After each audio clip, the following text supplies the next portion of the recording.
लोग औसत पढ़ रहे हैं और औसत में अभी तक हम 182 क्वेश्चन सॉल्व कर चुके हैं और काफ़ी कुछ अच्छे लेवल के क्वेश्चन हमने सॉल्व किए हैं। और आप लोग देख रहे होंगे कि लगातार कंटिन्यूअस रूप से मैं आप लोगों के लिए वीडियो बनाता जा रहा हूं और कई बच्चों का बहुत अच्छे से सपोर्ट भी मिल रहा है, कंटिन्यूअस रूप से वो देख भी रहे हैं और उसका कमेंट भी कर रहे हैं। तो आगे के और अच्छे क्वेश्चन हम उनको सॉल्व करते हैं, आए हुए क्वेश्चनों को लेते हैं। तो क्वेश्चन नंबर 183 है, हमारे पास लिखा हुआ है एक क्रिकेट खिलाड़ी ने 64 पारियों का कुछ रन है। एक क्रिकेट खिलाड़ी की 64 पारियों का कुछ रन है। एक क्रिकेट खिलाड़ी की 64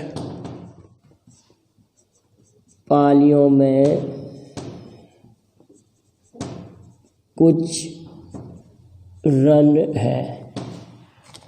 एक क्रिकेट खिलाड़ी की 64 पारियों का कुछ औसत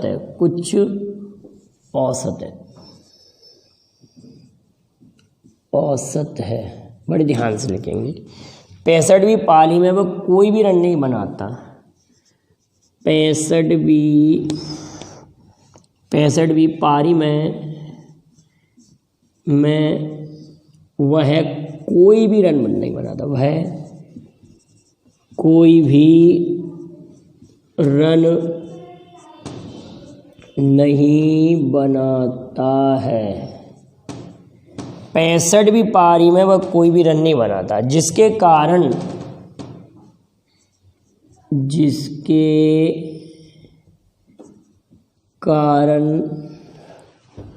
उसका औसत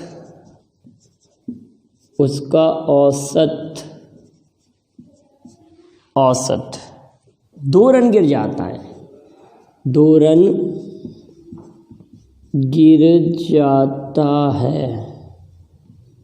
रन गिर जाता है। उसका नया औसत क्या होगा? तो उसका नया एवरेज क्या होगा? देखिए, बड़े ध्यान का क्वेश्चन है। उसका नया एवरेज क्या होगा? इसको हम 2 विधियों से करेंगे। एक मेथड हमारे पास है कि हम x मान के करें।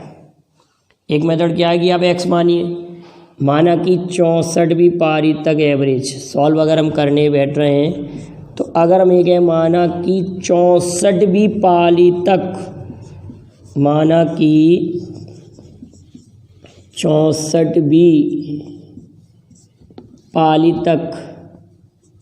तक का एवरेज x मान लिया, तो 64 इंटू एक्स, 65वीं पारी में 0 रन बनाए और यहाँ पर लगा दिए हम 65 का भाग, तो औसत में 2 की कमी हो गई, x-2 हो गया ना औसत। पुराना औसत हमारे पास x था 64वीं पारी तक और औसत में 2 की कमी हो गई तो x-2 हो गई। ये मैं डिटेल बता रहा हूँ आप लोगों के लिए, ऐसे नहीं करना पेपर। अब मैं इसके लिए ट्रिक बताऊँगा आप लोगों को कि कितने सिंपल तरीके से हम उसको करेंगे। अभी आप डिटेल समझ लेंगे। इसका मल्टीप्लाई हम इधर करेंगे। ये लिखा हमने 64x, ये लिखा हमने 65x माइनस 130। इसको इधर सब्ट्रैक्ट करेंगे, 64 माइनस 65, x माइनस 65x बराबर 130। तो माइनस x बराबर 130, तो x बराबर 130। अब ये पुराना औसत है बेटा 130। ये कहाँ तक का औसत है? 64वीं पारी तक का औसत 130 है। तो 65वीं पारी के बाद नया औसत क्या हो जाएगा? 130 माइनस 2 बराबर 128। क्या हो जाएगा? 128 हो जाएगा। अब इसी क्वेश्चन को हम जरा ट्रिक से करते हैं। देखिए ट्रिक में कैसे करेंगे। ये ट्रिक बेस्ड क्वेश्चन है। इसमें एक सिंपल ट्रिक होती है कि पुरानी पाली तक का औसत कैसे ज्ञात कर सकते हैं। पुरानी पाली तक का औसत ज्ञात करना बड़ा आसान है। आप कह रहे हैं कि 65वीं पाली में कुछ रन नहीं बनाए तो उस रन को लिख दो 0। अगर जितने रन बनाता तो उसको लिख देते हम। यहाँ पर 65वीं पाली में कुछ रन नहीं बनाए तो उसको लिखा हमने 0। अब औसत में 2 की 2 रन की कमी हो जाती है, यहाँ कमी हो रही है तो यहाँ धन 2 करेंगे। और पाली टोटल हो गई 65, तो ये औसत हमारे पास 130 आ गया। कौन सी पाली तक? 64वीं पाली तक। केवल इतना करना है। देखो एक लाइन में उत्तर आ रहा है, 64वीं पाली तक औसत 130 हो गया। लेकिन 65वीं पाली में 2 रन गिर जाता है तो 2 कम कर दीजिए, 128। इतना तामझाम से आप बचेंगे, इतना सरल हमको क्वेश्चन हो जाएगा सिंपल तरीके से। क्लियर है बेटा? वो आ गया होगा समझ में। अगर नहीं आया तो इसका स्क्रीनशॉट लेके मुझे कमेंट करिएगा कि सर हमको यहाँ पर क्लियर नहीं हुआ। क्लियर है? ये तरीके से करना है पेपर में। केवल इतना, मैं बार बार पर कह रहा हूँ, ये सब नहीं करेंगे, इतना नहीं करेंगे। देखिए क्या करेंगे, 65वीं पाली में वह 0 रन बनाता है। कुछ भी नहीं बनाता मतलब 0 रन बनाता है। 0 रन बनाता है तो हम ये 0 लिख देंगे। अब औसत में 2 की कमी हो रही है तो यहाँ धन 2 कर देंगे, कमी तो प्लस। पाली 65 हो गई ना, तो 65 पुरानी पाली तक 130, 2 की कमी हो गई तो 128। वर्तमान एवरेज, एट प्रेजेंट एवरेज 128 हो गया। क्लियर इतनी बात? अगला क्वेश्चन लेते हैं। एक बल्लेबाज की 40 पारियों का औसत 50 रन है। 40 पारियों का औसत 50 रन है। बल्लेबाज का अधिकतम स्कोर न्यूनतम स्कोर से 172 रन। एक बल्लेबाज की 40 पारियों का एवरेज 50 रन है। 50 रन है बल्लेबाज का अधिकतम स्कोर। बल्लेबाज का अधिकतम स्कोर न्यूनतम स्कोर से, न्यूनतम स्कोर से 172 रन अधिक है। 172 रन ज़्यादा है, रन अधिक है, अधिक है। इन दोनों पारियों को निकाल दिया जाए। इन दोनों पारियों को निकाल दिया जाए, निकाल दिया जाए। इन दोनों पारियों को निकाल दिया जाए तो बाकी 38 पारियों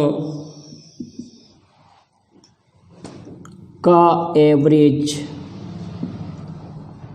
48 रन हो जाता है,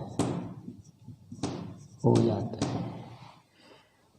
तो बल्लेबाज का अधिकतम स्कोर क्या होगा? बल्लेबाज का मैक्सिमम स्कोर क्या होगा? मैक्सिमम स्कोर क्या होगा? मैक्सिमम से मतलब यहाँ क्या कह रहे हैं? अधिकतम स्कोर कह रहे हैं।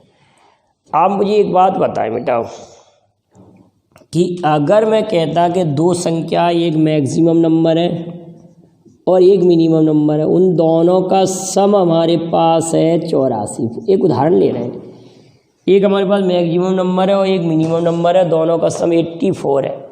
दोनों का सम कितना है? 84। और दोनों का जो डिफरेंस है, दोनों का अगर मैंने डिफरेंस बोल दिया, दोनों का डिफरेंस मैक्सिमम और मिनिमम का डिफरेंस आपको कहा बेटा हो कि ये 80 है। अगर ये बोला, आप सोचिए, मैंने आपसे ये कहा कि मैक्सिमम और मिनिमम का सम 84 है और डिफरेंस है 80। बड़े ध्यान से, हमको जल्दीबाजी नहीं है, आपको समझ में आना चाहिए। मैक्सिमम और मिनिमम का 2 संख्याएं जिनका योगफल है 84 और अंतर है 80। और मैंने कहा बड़ी संख्या निकालो। एक तो यही बात याद रखना, ये सवाल के लिए इस कॉन्सेप्ट बना रहा हूँ मैं आपके दिमाग में, कि आपको सवाल बिल्कुल क्लियर आ जाए, मौखिक जवाब दे सकें। तो आपने कहा कि सर मैक्सिमम रन हमको फाइंड आउट करना, मैक्सिमम, तो दोनों को ऐड करके हम 2 का डिवाइड कर दें, दोनों का ऐड करके हम 2 का डिवाइड कर दें, तो 2 का डिवाइड करेंगे तो 2 8 16 और 2 दूनी 4, मैक्सिमम आ जाएगा। और दोनों को घटा के हम 2 का डिवाइड कर देंगे तो मिनिमम आ जाएगा, मिनिमम आ जाएंगे आपके 2, मैक्सिमम 82 और मिनिमम 2। क्लियर है? अगर ऐसा हुआ तो अगर इस सवाल में हमारे पास एक इक्वेशन तो है, maximum minus minimum, maximum minus minimum बराबर 172, ये तो हमारे पास है। अब हमारे पास ये फाइंड आउट करना है कि मैक्सिमम और मिनिमम का योगफल कितना होगा, मैक्सिमम मिनिमम का योगफल कितना होगा। तो वो कैसे फाइंड आउट होगा? आप ये कहेंगे कि 2 पारी जो मैक्सिमम मिनिमम वाली हमने निकाली हैं, उनको निकालने का ये तरीका है कि टोटल 40 पारियों में 50 औसत है, तो 4 पंजे 20, 2000 तो ये हो रहा है। अब जो 2 पारी निकाल दिए उसके कारण 38 पारियों के औसत 48 रह गए, तो 38 और 48 का मल्टीप्लाई कर लो, 38 इंटू 48, 38 इंटू 48 बराबर 1824, 2000 माइनस 1824, इनको घटाएंगे तो ये आ जाएगा 176 आएगा। कहने का अर्थ हमारे पास एक बात आ गई, 1824 आया, इसका मल्टीप्लाई आप कर लेंगे। अब इन दोनों का जो डिफरेंस आया वो 176 है, मतलब मैक्सिमम मिनिमम का योगफल 176 और मैक्सिमम मिनिमम का डिफरेंस 172। अब तो क्वेश्चन में कोई प्रॉब्लम ही नहीं है, पिछला क्वेश्चन बन गया ये दो। अब हमको मैक्सिमम रन फाइंड आउट करना है, मैक्सिमम, तो आप इन दोनों को ऐड करेंगे तो यहाँ पर आएगा 8, 14 की 4 हासिल 1 और बटे में 2, 2 एकम 2, 2 सत्ते 14 और 2 चौक 8, तो पारी के मैक्सिमम रन हमारे पास आ गए 174। तो हमारे क्वेश्चन का आंसर आएगा 174, 174 रन आएगा। अब हम अगला क्वेश्चन लेते हैं, काफ़ी अच्छा क्वेश्चन है और सिंपल क्वेश्चन भी है, अगर आप ध्यान दें तो काफ़ी सिंपल क्वेश्चन है। देखिए क्वेश्चन लिखा हुआ है कि 4 सदस्यों वाला एक परिवार है, 4 सदस्यों वाला एक परिवार है और परिवार की मासिक आय 5000 रुपये है। लिख रहा हूँ मैं नेक्स्ट क्वेश्चन, 4 सदस्यों वाले एक परिवार की मासिक आय 5000 रुपये, परिवार के प्रमुख सेवानिवृत्त हो जाने से औसत में 4000 रुपये हो गया है। तो सेवानिवृत्त होने वाले परिवार की प्रमुख का वेतन क्या होगा? देखिए कितना सरल क्वेश्चन है, आप इसको काफ़ी डिटेल कर रहे होगे बेटा, मैं इसको तुरंत ही ऑरली सॉल्व कराता हूँ। देखिए क्वेश्चन लिखा हुआ है 4 सदस्यों वाले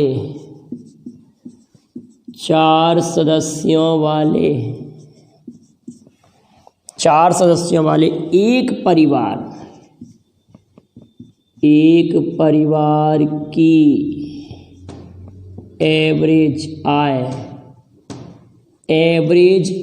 एवरेज इनकम, औसत आय, औसत मासिक आय,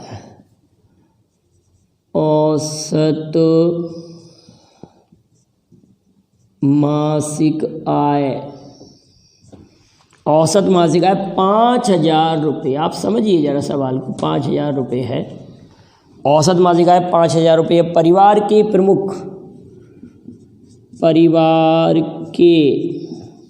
प्रमुख या मुखिया ले सकते हैं, प्रमुख सेवानिवृत्त हो जाते हैं,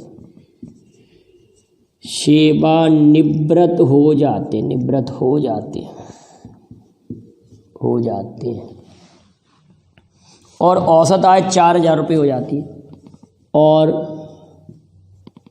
औसत आय 4000 रुपये हो जाती है, ये क्वेश्चन। तो सेवानिवृत्त होने से पहले परिवार के प्रमुख का वेतन क्या था? तो परिवार के प्रमुख का वेतन क्या था? परिवार के प्रमुख का वेतन क्या था? आप इसको काफ़ी लेंदी करेंगे, बिल्कुल सिंपल मौखिक आएगा ये क्वेश्चन। आप देखिए ज़रा, परिवार में 4 मेंबर थे, 4 मेंबर का एवरेज था 5,000 रुपये। 4 मेंबर का एवरेज था 5,000 रुपये, आप समझ रहे हैं। अब आप कहेंगे कि मेंबर हो गए हमारे पास 3, औसत रह गया मात्र 4,000 रुपये। अगर हम प्रश्न को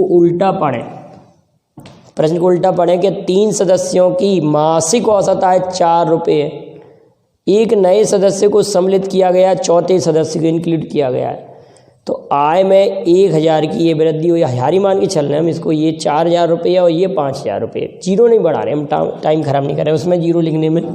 तो आप क्या कहेंगे कि जो नया सदस्य या जो हटाया गया सदस्य जो प्रमुख है उसकी इनकम कैसे निकलेगी? न्यू बराबर पुरानी इनकम कितनी है 4, यहाँ पे इंक्रीज हो रहा है 1 का, लिख दिया 1, मेंबर हो रहे हैं 4, तो 8,000 रुपये। ये 8 मतलब 8,000 रुपये जो प्रमुख है परिवार का उसकी इनकम है 8,000 रुपये। कितना सरल प्रश्न है, और आप लोगों के लिए गाइडों में काफ़ी लेंदी करके क्वेश्चन दिया गया है। अब अगला क्वेश्चन लेते हैं हम। अगला क्वेश्चन है हमारे पास, काफ़ी घुमा के दिया ये वाला क्वेश्चन, अगर आप समझने का प्रयास करेंगे तो काफ़ी अच्छे लेवल का क्वेश्चन है, काफ़ी घुमावदार क्वेश्चन है। इसको लेते हैं हम एक क्वेश्चन 186 नंबर का क्वेश्चन, और अगर आप समझ गए तो बहुत सिंपल क्वेश्चन है। 186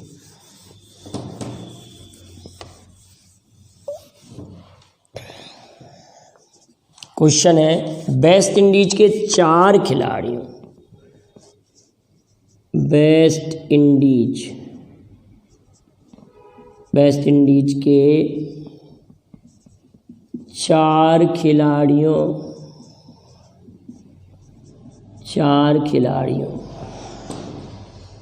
ए, बी, सी तथा डी की एक पारी में देखो इस क्वेश्चन में वो क्या क्या पूछना चाह रहा है। एक पारी में किए गए स्कोरों का अनुपात, किए गए स्कोरों का अनुपात 5:2 अनुपात 4:3 है। 5:2 अनुपात 4:3 है। शेष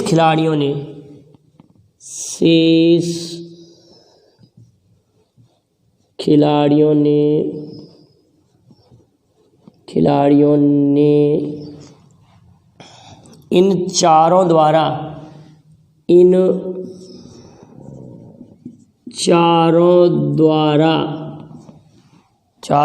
बनाए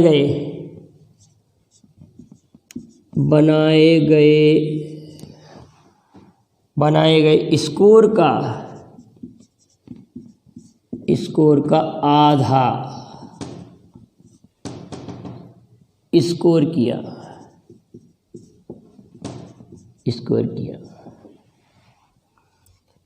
यदि डी ने बी से 23 रन अधिक बनाए हो, इसी क्वेश्चन में यदि डी ने बी से 23 रन अधिक बनाए हो, डी ने वैसे बी से 23 रन अधिक बनाए हो, तो श्रीलंका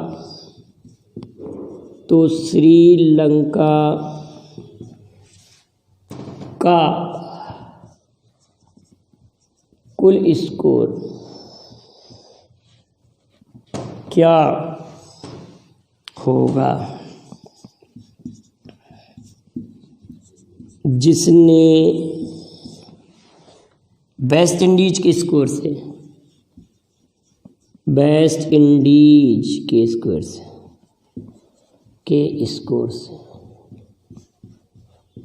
क्वेश्चन लेंदी लग रहा है, बहुत सिंपल है। स्कोर का 2/3 स्कोर किया। आप जरा 1 मिनट रुककर